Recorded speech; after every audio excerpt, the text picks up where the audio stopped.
Hey everybody, thanks for coming fishing with me today. Today is going to be fun. Y'all, you can see it right there. You see that big mark down there? So the width of each of those rectangles is 5 feet. So you can kind of guess how big that mark is, right? This is out on the Ouachita River, and I'm out in the middle.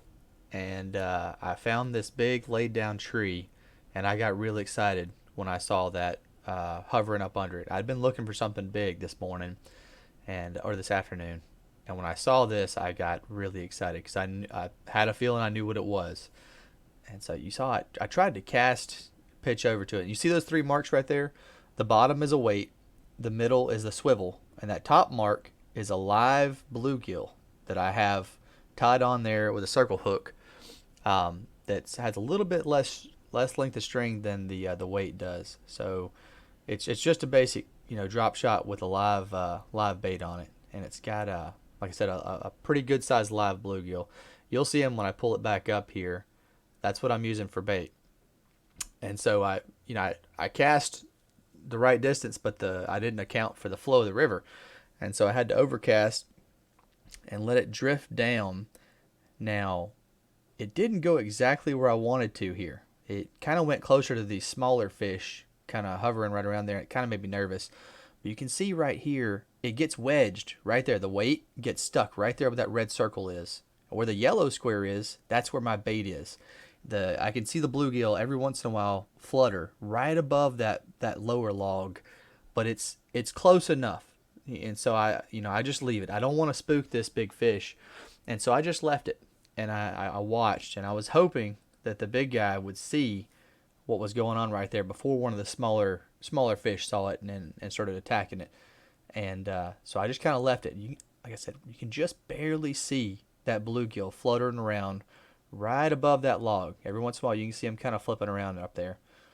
And I was just hoping he would make enough racket as he swam around to draw the attention of that big fish. And I was kind of holding my breath right here. I was I was just hoping he would see it before something else did and messed up this spot. Um, and when he's look, oh, here we go. Okay, so when he started moving down like that, my heart kind of stopped all of a sudden. I said, "Oh, here we go. I hope he's moseying down for my bait." And right here, I guarantee y'all, my heart was racing right now. The first bump I felt, I just knew it was about to be game on. Here he is. Yep, yep. I feel it, and then it's just like all of a sudden, you've hooked into a submarine and it's just going, and it's not stopping. And so yeah, I probably set that hook a little hard, but it worked. And usually with those bigger fish, I don't do as big of a hook set like this. And now it's fight time. But look, he's wrapped around the log, so that line had wrapped itself around this log. I didn't realize it at the time, but you can see it clear as bell. See that little dot right there? That is the swivel, and so the swivel is kind of ringing around between the log and him because that line is wrapped around that log. And so you can. This is another one of those where LiveScope stayed in position where you can kind of see the fish as I fight it, which is always kind of neat to me, seeing what they try to do. And he was actually swimming away from his spot, but that line being wrapped around that log kind of made it difficult to pull him up. But I about halfway through this fight, I realized what's going on, because I can kind of you can kind of feel it, right? And so I tried to maneuver him in a couple of different directions, and eventually he slides off of here. But I'm telling you, this thing kept taking out drag. Like I'd pull him up, a foot, and every time he'd get close to that log, zip, he would just zip right back down and stream out drag. That's 60-pound test line with a 50-pound leader on it.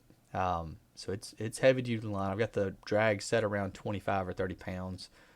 So we had serious tackle today because I was out here. I was hunting for one of these. I came out to the river looking for a big catfish, and that is what this is. This is a big flathead. He was right where a flathead should be. He was doing exactly what they do. He was hanging out in the eddy right behind that big log, and he was just snapping up bait fish all day. Before I got close to him, I actually saw him. I believe I saw him eat a few smaller fish. When you, oh, here, okay. So I didn't have my net ready, but I went and got it and got him in. But when I did, my camera overheated when I got him on the boat. Look at that thing, guys. Look at that fish. This is the biggest freshwater fish I have ever caught. That right there. 25 pounds. 25. He was almost 26. He was like 25.7. But the biggest freshwater fish I've ever caught in my life, like by a lot. I think up until now, a silver salmon up in Alaska was my, they're not really always freshwater fish, but I caught them in freshwater. But until now, a silver salmon up in Alaska was my biggest freshwater catch. But that guy, they doubled it. That's a big, big fish. I've been real excited ever since then. I'm going to come back out here and go hunt some more of these. It was so hot on this day. It was like 96 degrees or something.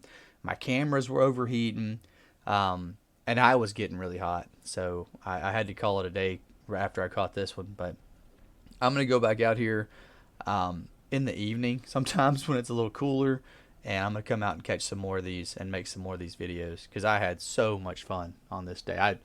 I've been smiling ever since I caught that big fish. Well, guys, thanks for coming out with me today. This is going to be a short video, but I appreciate y'all watching, and I'll see y'all again soon. Bye, everybody.